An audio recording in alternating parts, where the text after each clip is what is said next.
Today we'll study about communicating with the universe, how to communicate with the universe. This chapter is a very interesting chapter and is holistic also. So first, let us understand the communication. What is communication, right?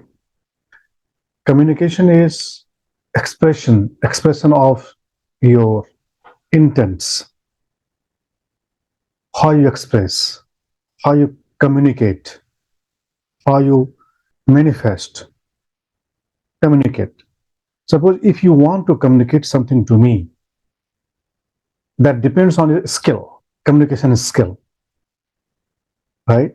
Your knowledge of language and your articulation, how much articulate you are, how much proficient you are in that language of communication,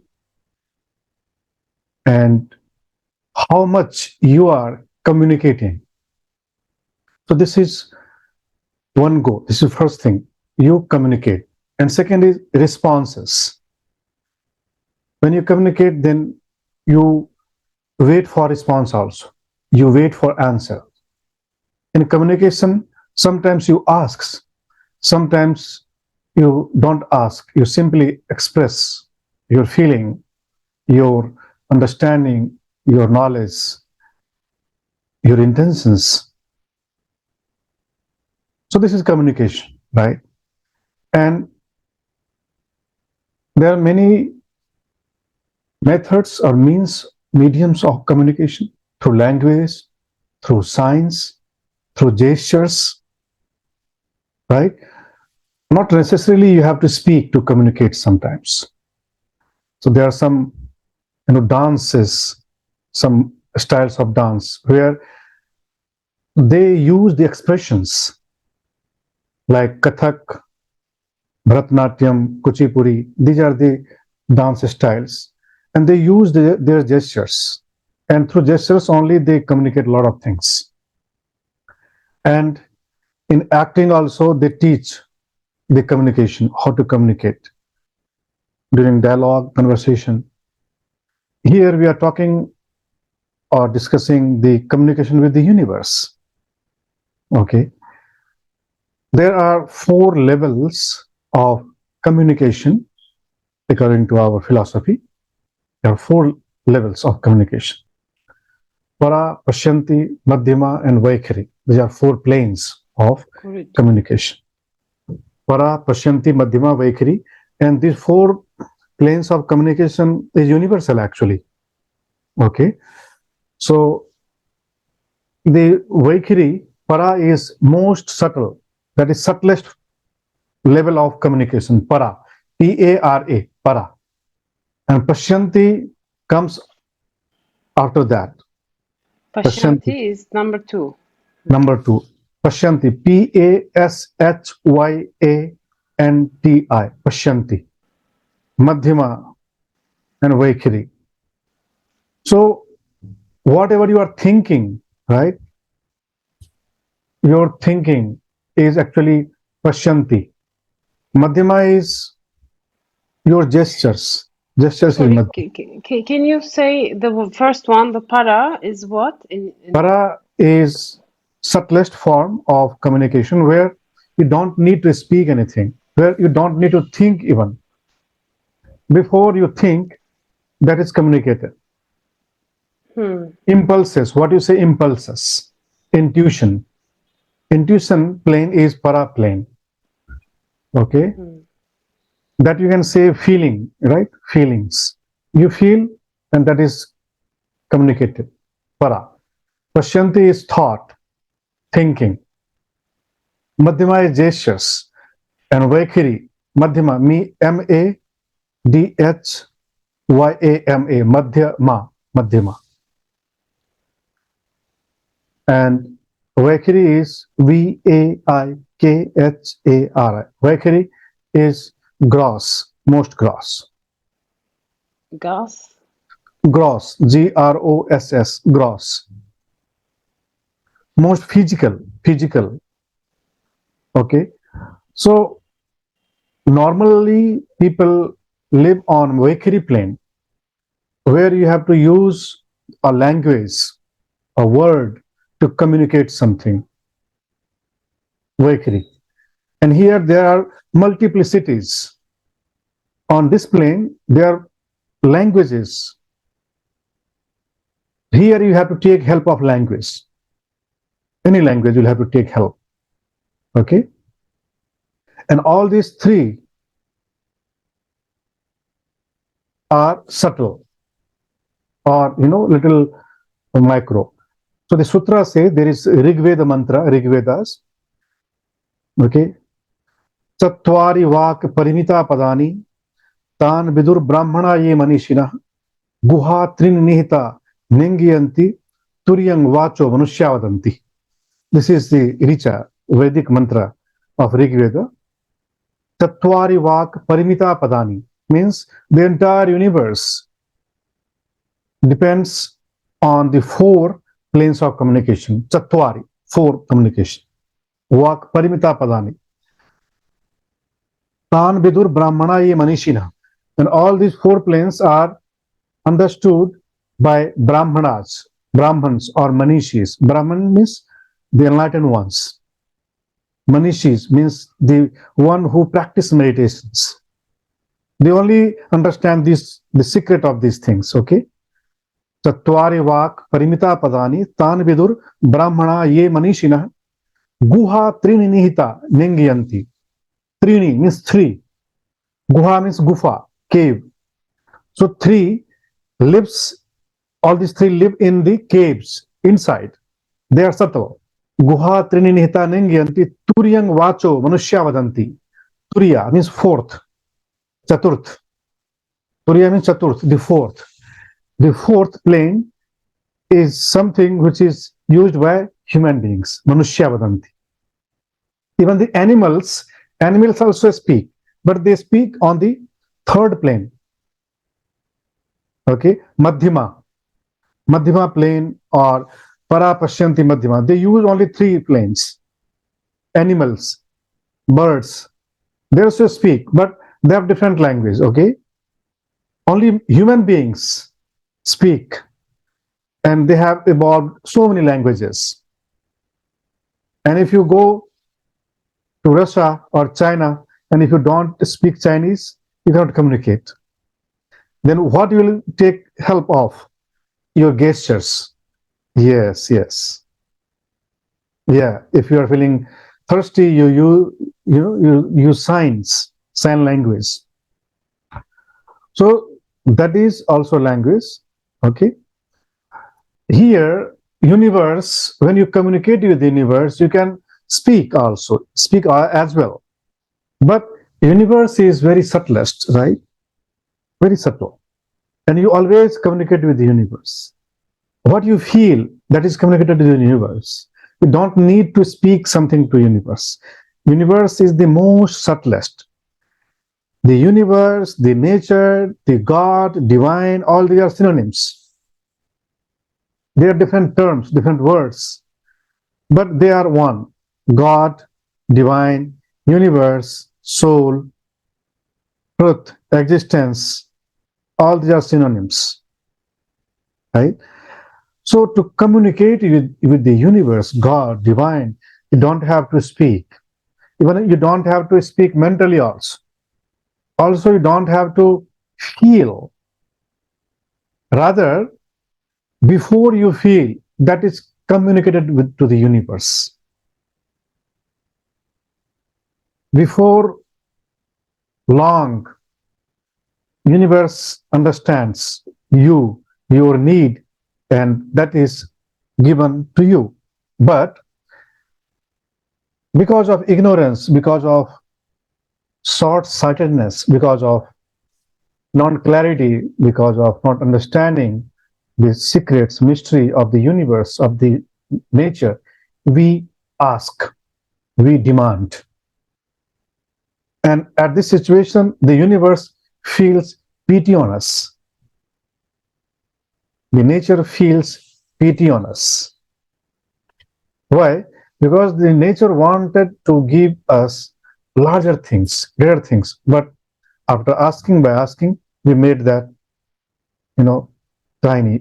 We compelled universe to give you the little things, smaller things. And universe is generous. Nature is generous to give you whatever you ask. Okay. Yes, Emine. It's very, when you said, you know, before we feel universe understands you and your needs, and we ask to the universe with our simple. I'm sorry for saying that, but with our stupid minds, with our not why stupid because it's limited. It's very limited to my world, to my experiences, to my language, to my experience and knowledge. So yes, it's very. I don't know if it's pitiful, but it's an effort. Really, it's a very small effort, very insignificant effort to now when I think about it. Yes. Yes, yes, yes. The universe keeps telling us, gives signs, different omens. You know, omen, OMEN, omen. Yeah, different omens. But we do not comprehend, and we keep asking. Then eventually, universe gives the same thing what you asked for. But universe wanted to give you something different, and the universe wanted to stop you by different signs, by different, you know, uh, giving different blockages, different hindrances. So hindrances and blockages and the obstructions are also given by nature, by the universe for some reasons, right? You know, in psychology, in analytical psychology, the analytics psychologist Carl G. Jung, he was analytic psychologist. So he has developed this concept of synchronicities, right? Synchronicities. And the synchronicities is the occurrences of meaningful coincidences which seem to have no cause, no logics, but there are some certain things which keep occurring again and again, coincidences. This is called synchronicities. Okay, and through this, universe communicates to you. There are chronology, different things happen again and again, and universe wants to tell you something, but you do not comprehend. That is understood by the mystics,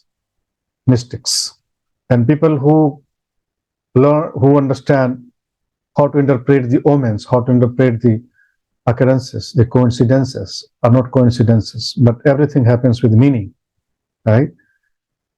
So universe communicates through that also. Universe communicates through some signs, from circumstances, creating some circumstances, situations. Sometimes universe, if you trust in the universe will forcefully guide you, divert you to your destination, to your destiny. And how universe takes you to that through creating situations, to creating circumstances where you are compelled to go into that direction. That means universe wanted you to go there. You see, sometimes a person wants to become doctor but becomes actor or artist, right? Sometimes you want to become a business man or woman and you become different things. Why? Because universe wanted. And why universe wanted that? Because sometime long time back you wanted to be like that and you forgot. Right? You wished to the universe but you forgot. Then you asked next things and you adhered yourself to the next thing. You forgot the earlier thing. But the universe is so kind that the universe gives you everything you wanted, you asked for. Unless you achieve everything you asked for, you cannot attain nirvana, because universe knows very well. That's why that will give you everything you asked. And if you have forgotten, but the universe doesn't forget, you will forget. Maybe some things you had asked in your previous life or many lifetimes earlier back, which you are being given, right? That could be good or bad also. So you always communicate to the universe, and to communicate to the universe, you have to have just an aspiration. What you call aspiration? You want to become that, and stronger the aspiration, sooner you become, sooner you get. Stronger the desire, sooner you are bestowed by the universe, by the nature, by the world, because universe is very massive, more powerful than a group of people. Even some groups of people will stand against you. If the universe wants you to win, you will win. You will overcome those people and you will reach there, right? So let us have, you know, the clarity about our dreams, about our desires, our wishes, and let us communicate accordingly to the universe. Okay? And let us think and desire good for all. Okay? I have a question Yes. about having clear wishes and clear dreams. Maybe I know the answer also, but how do I know my wishes are clear? If is it the answer that comes to me, if I'm in a mindful state, if I have a clear mind, then I can have a clear connection with my heart's wishes. And why I'm asking? Because when I was a kid or all my life, it was very hard for me to ask for things. You know, even when I pray, I don't see it as a um, how to say, if I say it's too simple, it's too basic. It's not like God, I want to pass my test, or God, please, I want this or that. I would feel very selfish in asking, and Mhm. so it would be difficult. And then I would also think, am I selfish or am I indecisive? Maybe I want the blue dress, not the red dress. So the blah, blah. I'm just making it up. So is it about the clear mind and clear heart, uh, the strength of the wish, the desire, or the will? Yes, yes. So whatever you wanted in your childhood or still now or whenever, your wishes, your desires, your demands, wantings, if they are selfish, then they are actually not positive, right? Universe will give you the selfish desires also, will fulfill your selfish dreams and desires also, because universe is very kind. But here, me and all the masters and all the Buddhas emphasize to ask to the universe the greatest things, right? Here I am reminded of a statement of Buddha. Buddha says, what is conducive to good for to one and all? What is conducive to good to one and all? That is noble thing. And we should desire noble. We should ask the noble things for all. That is why at the end of our practice, we chant mantra, Sarve Bhavantu Sukhina. But at the same time, you do not ignore yourself also. With first mantra is for yourself, and then second mantra is for all. You think for yourself also, but your goal should be always for all.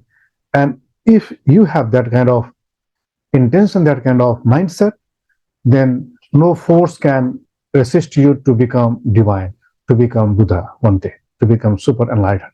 You know, the self is source of error, but we cannot ignore yourself. Like, I have to take care of my physical health, my mental health. I have to eat, I have to take rest, I have to, take bath, I have to do everything. For what? For you, right? For you, for my students. I have to use my all skill for my students. That should be my goal. And if I take care of you, then the blessings naturally will come. If I'll just thinking of myself, thinking of my institute, my me, that is kind of sickness. That is negativity, and that will make me tiny person. That will make me undivine, right? So while thinking, also think universal, because universe always listens. Universe is always noting you. Okay, universe is always noting you. Whether you are alone, you think of not only yourself. Be honest for the entire universe. You know, most of the people are honest in public, but they become dishonest when they are alone, right? So being honest in alone, in solitude, is the real honesty, is the real universal love. And that is only admirable, that is only appreciated by the universe. Then universe works at your disposal, right? So the core teaching of this chapter is how to communicate with the universe is you communicate with the universe. Sometimes you can communicate with writing. Some you may have seen that people go to the church, to mosque, to temple, or to dargah or some places. They believe that it's holistic place. There they pray. Make, oh God, or oh whatever, please grant me this, give me this, right? And yes, they are given those things. And when they receive the demands, then they have more confidence in that deity or that place or that belief, faith. But all these are plays of Maya, illusion. They are the plays of illusions, right? If you ask for yourself, that definitely will be fulfilled, but that will not make you divine. That will make you again be a small person. You don't ask anything.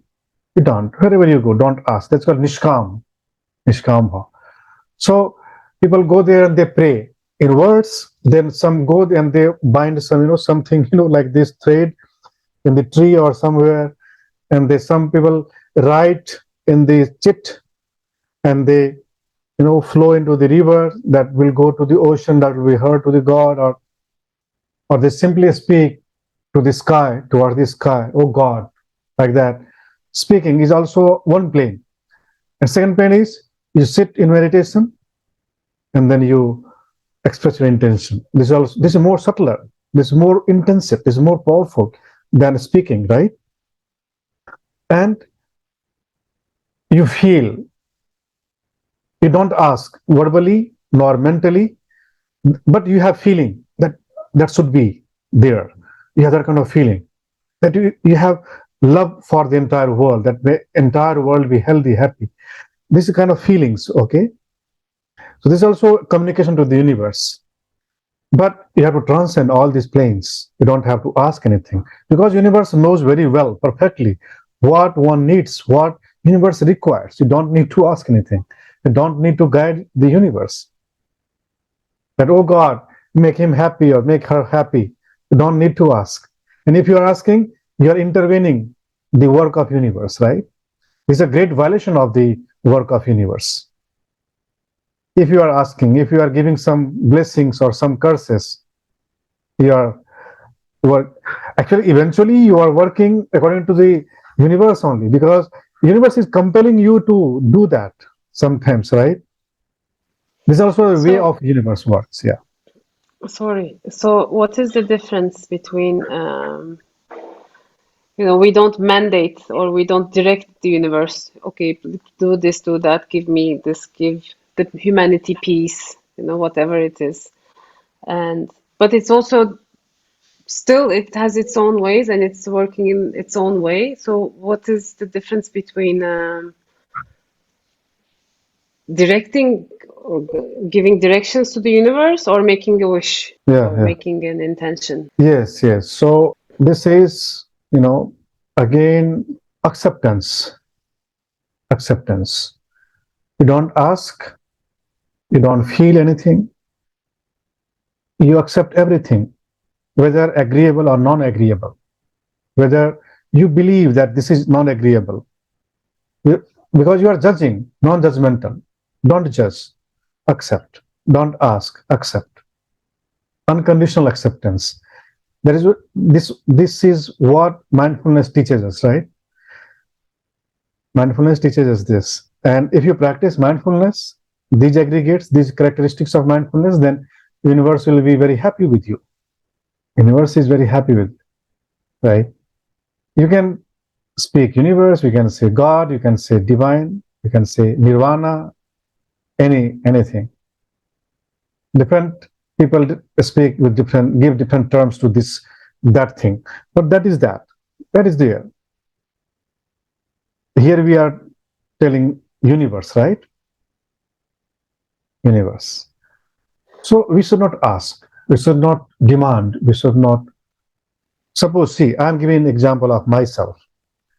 When I was monk, I was yogi in the Himalayas. I was completely in yogic state. I was not demanding anything because I was, wanderer and nothing. I needed nothing. Even I was not begging the food, not asking the food for. If I get food, okay. If I don't get food, okay. I was living on the fasting for many days, 15 days, 20 days on fasting, right? I was practicing all these things. What? Intensive mindfulness practice, acceptance, gratitude, let go, unconditional acceptance, non-judgmental mind. There is very intensive sadhana, intensive practice, okay? And when I came to this world, when I got married, then I started asking for what? For family. But still, I was very mindful that I should not be selfish, too selfish. I founded this school, but behind foundation of this school, my intention was not only the money, right? Not only money, but more on the spreading the message of this mindfulness or yoga, what I have learned after rigorous tapas, after, very intensive sadhana. I did not want to encash that, right? I did not do any advertisements. I did not do use anything. I was not even clicking any picture. You cannot find any picture. I have only a single picture of that time. Only single picture. And that was also taken only because I had needed to show somewhere as an identity. Right? That is why otherwise, and this is called, discipline. So it is still like I'm running a Advait Yoga school, but my main objective is to offer the best things to you. So the goal of even your work, your professional life, your personal life, or entire life should be being universal, not being individual. Okay. And that is how you will become Buddha one day, will become fully divine. To become Buddha means to become completely divine. And how can you become divine? By dissolving your individuality, by annihilating your individuality, yourself. We have to completely destroy ourselves. Then only divine will live through us. If we will preserve ourselves, if we will preserve 5%, that means there is 95% divine, not 5%. Don't preserve even 1%. If you are preserving 1%, that is 99% divine and 1% self. Self is not divine at all. Self is not divine because self is very selfishness that will make you non-divine. And the goal of mindfulness is to be with that divine mind, which is divine mind, right? That is the goal of divine mindfulness. Normally, people who are beginners in mindfulness, they believe that mindfulness is simply focusing on the present moment, on the purpose. This is what they believe as mindfulness. But mindfulness is greater than this thing. Mindfulness is the entire holistic practice. This is the infinite world. Mindfulness or the advanced mindfulness is to be with divine mind. That is it. This is what is advanced mindfulness, and this is what you are learning in this level. You have to practice yourself in this level, And if the universe will give you a chance to teach to the students of the advanced level, then you have to teach the same thing. But to become eligible to teach, you have to practice first these advanced things, right? So let us practice that divine mind, which is absolutely selfless, which is always thinking for the entire world, for the entire existence, without discrimination, without judgment, without prejudices. And that will make us advanced mindfulness practice. Okay. So that was this chapter. This was very interesting. And that's why I've taken so much time in this chapter. Okay. And hope this chapter is very clear. And there are a lot of other content also in this chapter which you have to read. You can read. And I mentioned some points, some but how what is communication with the universe, then how to communicate to the universe. Also, universe communicates with you, and how do you get a response from the universe, right? How do you get message from the universe? How can I please the universe? I have covered this also. What happens when you trust the universe? So these are the topics, but I have explained in my way. Okay.